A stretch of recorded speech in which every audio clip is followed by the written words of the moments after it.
10 mil quilômetros rodados com um carro elétrico. Eu decidi fazer desse vídeo mais um episódio da série Casa Inteligente, uma razão muito importante. Eu considero que a nossa escolha, a nossa decisão de adotarmos o carro elétrico foi mais uma das decisões vinculadas a uma série de projetos que fazem parte da nossa casa inteligente. Nós já tínhamos a nossa usina de geração própria fotovoltaica, trazia independência à casa, trazia geração de energia a custo zero. Veio a pandemia de 2020, nós nos mudamos para essa casa aqui na cidade de São Roque, a 60 quilômetros a oeste de São Paulo, e esse deslocamento de São Paulo e São Roque passou a trazer um custo adicional em combustível no nosso orçamento, contando com uma usina fotovoltaica, contando com uma vida mais presente nessa casa durante a pandemia, a família se mudando para cá, vindo internet, trabalho, game das crianças, eu percebi a necessidade de expandir a nossa usina e nesse processo de expansão considerei que, puxa, nessa evolução do mundo do automobilismo, do motor a combustão para o motor elétrico, por que não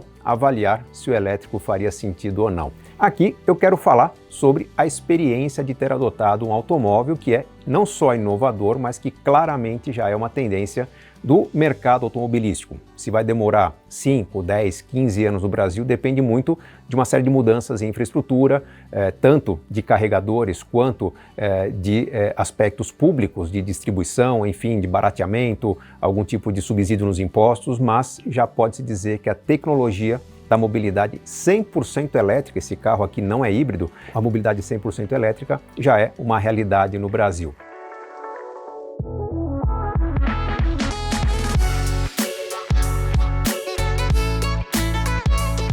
Basicamente, a primeira conta que eu fiz para considerar se adotava ou não automóvel elétrico foi considerar o custo de combustível. Nós tínhamos, em média, nesse trajeto frequente de 60 km, 2, 3 vezes por semana entre São Paulo e São Roque, um gasto de cerca de R$ 1.200 por mês de combustível. Considerando os 4 a 5 tanques mensais que eu gastava nesse trajeto, o carregamento das baterias com energia teria um custo da ordem de 20 a 25% do custo de combustível. Se eu pagasse energia, tendo a minha própria usina de geração fotovoltaica, o meu custo de carregamento é zero. Todo o gasto que eu tenho com energia é o gasto de investimento na usina que está se diluindo ao longo de 25, 30 anos, que é a vida útil dessa usina de geração fotovoltaica. Então eu tenho a oportunidade de ter um carro abastecido pelo sol, com custo praticamente zero, que me dá uma liberdade muito grande. A questão é, o veículo elétrico, esse Audi e-tron que você vê atrás de mim, que talvez seja a referência do mercado, o modelo e-tron SUV que eu tenho aqui, é o primeiro modelo trazido pela Audi para o Brasil. Já existem, no momento que eu faço esse vídeo, 4 modelos, e certamente quando você estiver assistindo o vídeo, talvez existam outros modelos,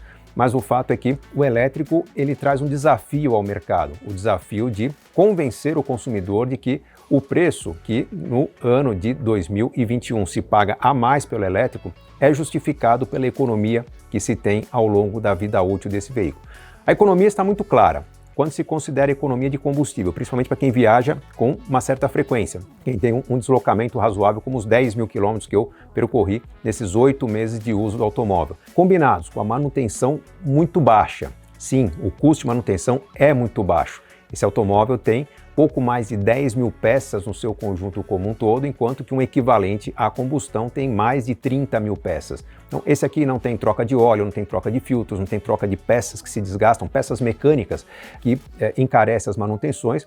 Feita a manutenção dos 10 mil quilômetros, eu pedi para a Audi a nota fiscal, não existia nota fiscal, porque não houve custo. A própria marca, acredito que outras marcas façam o mesmo, cobre os custos de manutenção, as primeiras revisões que o carro tem, há um nível de desgaste muito menor, porque com menos peças mecânicas, você tem menos desgaste de peças, menos risco de quebra de peças.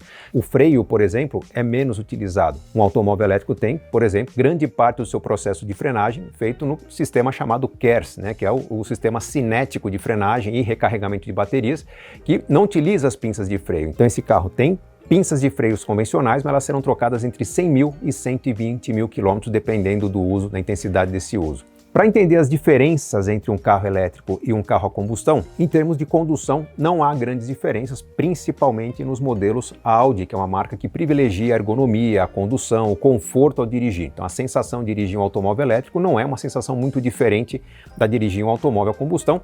Talvez haja uma percepção nítida de diferença no começo e principalmente em baixas velocidades. O carro não faz nenhum barulho ao se deslocar, o carro tem uma resposta muito rápida a qualquer tipo de solicitação do condutor, seja no pedal de acelerador, de freio. É muito mais fácil a inteligência elétrica do carro responder a um motor elétrico do que responder a um procedimento de molas, explosões e líquidos e fluidos, então o controle é preciso. A partir do momento que eu vejo uma situação em que é necessária a frenagem, ao tirar o pé do acelerador, o carro já está num processo de frenagem, já acionou o KERS e ele, nesse intervalo, até eu chegar no milésimo de segundo que leva para tirar o pé do acelerador até o freio, o carro já está diminuindo a velocidade e vai ter uma frenagem muito eficiente. Se eu pisar com força, além do KERS, haverá a frenagem das pinças de freio. Então a resposta é muito rápida, a condução é segura, a aceleração do carro é imediata, todo o torque que esse carro tem é transmitido instantaneamente para o motor assim que eu toco no acelerador. Então se eu estou numa situação de emergência ou ultrapassagem e preciso acelerar, a aceleração é imediata. Se eu preciso frear, ela é mais eficiente. Então é um conjunto de uma condução muito mais eficiente do que de um carro a combustão. Isso se reflete numa condução mais precisa, isso se reflete, por exemplo, no preço dos seguros. Já há seguradoras que cobram menos de um carro elétrico, cobrar menos é um percentual menor do valor do carro, porque o típico condutor do carro elétrico, preocupado com sustentabilidade, preocupado com o equilíbrio das suas decisões e dispondo de uma condução mais segura, ele vai ter menos sinistros do que aquele que conduz um automóvel convencional. Então, em termos de condução combinada com custo, a gente já percebe uma diferença muito grande. No custo como um todo, eu falei de menor manutenção, menor seguro, menores impostos. A maioria dos estados brasileiros dá isenção de impostos para os carros elétricos, alguns dão 50% de desconto, isso é algo que pode mudar com o tempo, tanto para mais quanto para menos, mas hoje é uma situação muito interessante em termos de IPVA mais barato, e o investimento que se faz a mais rapidamente se paga para aquelas famílias que têm uma condução frequente, que se deslocam aí pelo menos entre 50 a 60 km por dia, em média, com o seu automóvel. Então, no bolso, ele vai custar menos ao longo de uma vida útil de 4 ou 5 anos do que você comprar um automóvel a combustão de um mesmo padrão, de um mesmo nível. Para você entender as diferenças entre um carro a combustão e um carro elétrico, no visual, basicamente, você percebe que ele não tem escapamento, um carro elétrico não tem escapamento porque não emite gases. Você vai encontrar algum tipo de carregador nesse carro, uma portinha que se abre para você poder conectar o carregador e carregar, seja em casa, seja num posto público, e basicamente o silêncio ao conduzir caracteriza o carro elétrico, se bem que muita gente lamenta que o carro elétrico não faz barulho, quem gosta de esportividade, os modelos mais esportivos, principalmente da linha Audi, tem um ronco, tem um barulho produzido de forma artificial, mas esse barulho é para trazer uma sensação mais prazerosa ao dirigir e criar uma resposta do público, um pedestre perceber que o veículo está se aproximando, então tem uma série de sensores para fazer com que o silêncio não se torne um problema. Mas, basicamente, se você tem algum problema com ruídos de veículos na sua rua, motos, ônibus, caminhões, pode contar que daqui talvez 5, 10 anos, esses ruídos não farão mais parte da sua vida. Eu vou poder estar gravando um vídeo como esse, quem sabe, na calçada central da Avenida Paulista, com os veículos passando do meu lado, sem atrapalhar a minha fala. Para aquelas pessoas que questionam se o automóvel elétrico é viável ou não é viável para a vida de todos os brasileiros, quando eu levo em consideração que eu conduzo para minha família um automóvel da categoria Premium Luxo, leve em consideração que um automóvel Premium Luxo é um automóvel que custa mais porque me oferece talvez uma melhor ergonomia, talvez maior conforto, tecidos mais confortáveis, um banco ergonomicamente mais eficiente, mais potência, mais segurança na frenagem, um desempenho diferenciado, uma característica de uma marca alemã como a Audi. Se você pensa, cogita em comprar um automóvel elétrico, leve em consideração que a tecnologia de transporte do automóvel elétrico varia muito pouco de um automóvel mais popular até um automóvel mais complexo. Irá pagar mais por um veículo de maior desempenho, irá pagar mais por um conforto, por uma sensação de dirigibilidade mais interessante. Um Audi, por exemplo, tem suspensão a ar. Praticamente você flutua numa estrada de terra, você não sente os buracos. Um automóvel mais simples você terá o impacto das molas sendo percebido. Mas em termos de tecnologia, condução mecânica, a diferença entre um automóvel popular e um automóvel premium luxo é muito menor do que aquela que existia, por exemplo, ao comprar um automóvel popular do passado e os veículos mais sofisticados que existiam. Então, basicamente, a diferença de preço que se paga é a diferença pelo conforto e uma maior precisão nos movimentos nos automóveis premium luxo. Você perceberá que em pouco tempo você estará já comparando os preços de um automóvel elétrico com a combustão e perceberá que a diferença já não será tão grande, mas leve em consideração que não se toma uma decisão de compra apenas pelo preço inicial. Você tem que tomar uma decisão de compra, como seria em qualquer equipamento, considerando o valor de aquisição e o custo que você terá ao longo da sua vida útil. Se você é apaixonado pelo motor, a combustão, pelo ronco do motor, experimente conduzir um automóvel elétrico, tenha essa experiência. Eu trouxe para conduzir o meu e-tron algumas pessoas que são apaixonadas por automobilismo como eu, que gostam de automóveis esportivos, que gostam do ronco, gostam do barulho, e simplesmente o que eu percebi é que a conversão para o elétrico é imediata. Não há ressalvas para uma tecnologia que é muito mais interessante, que funciona muito melhor e que em pouco tempo estará disponível para qualquer pessoa em todos os lugares do Brasil. Se a sua ressalva em relação ao automóvel elétrico está baseada na limitação do número de carregadores, dá uma olhada nos aplicativos que mostram onde estão os pontos de carregamento. Na época que eu gravo esse vídeo, os mais conhecidos são o PlugShare e o aplicativo da Bravey. Eles mostram os vários pontos de carregamento. Se você está tendo um primeiro contato com esse aplicativo, os carregadores amarelos que aparecem no gráfico são aqueles de carregamento rápido, em que durante uma viagem, uma parada de 40, 45 minutos, você consegue carregar a maior parte da bateria. Os carregadores verdes são aqueles que levam um tempo maior, mais para uma carga de cortesia, para estacionar o carro durante algumas horas, mas é importante levar em consideração.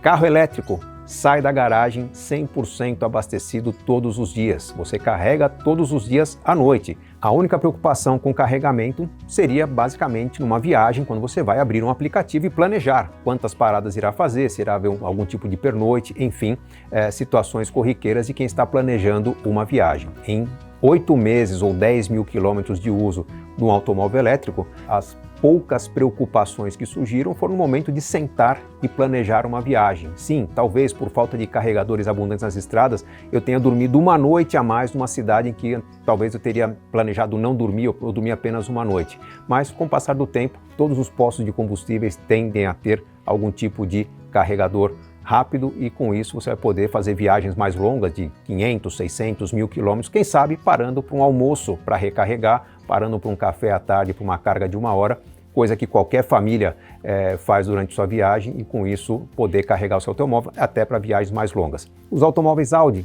autonomia nas estradas na casa de 400 quilômetros, são suficientes para viagens comuns que a maioria das pessoas costumam fazer. Os automóveis mais compactos, autonomia menor, talvez 100, 150, 200 km parece pouco, leve em consideração que saindo de casa a carregar todos os dias, você tem autonomia suficiente para um dia inteiro de trabalho, seja um trabalho de levar crianças para a escola e ao mercado, ir às compras, seja o trabalho de conduzir passageiros com renda por aplicativo, que muita pessoa já faz.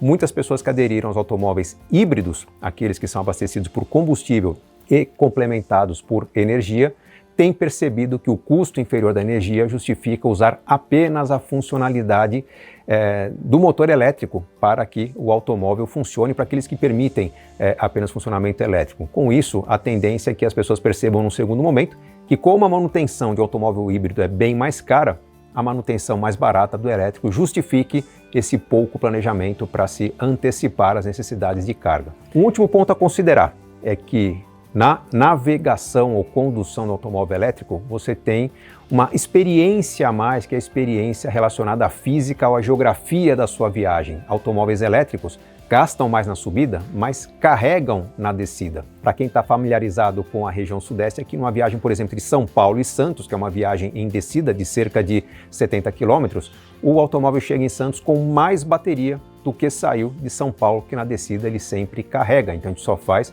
a conta do consumo na volta, nunca na ida. Ou então, se você tem às vezes 20, 30 km de autonomia, se o destino está a 60, 70 km de você, sendo um destino abaixo de onde você está, fique tranquilo que você vai chegar.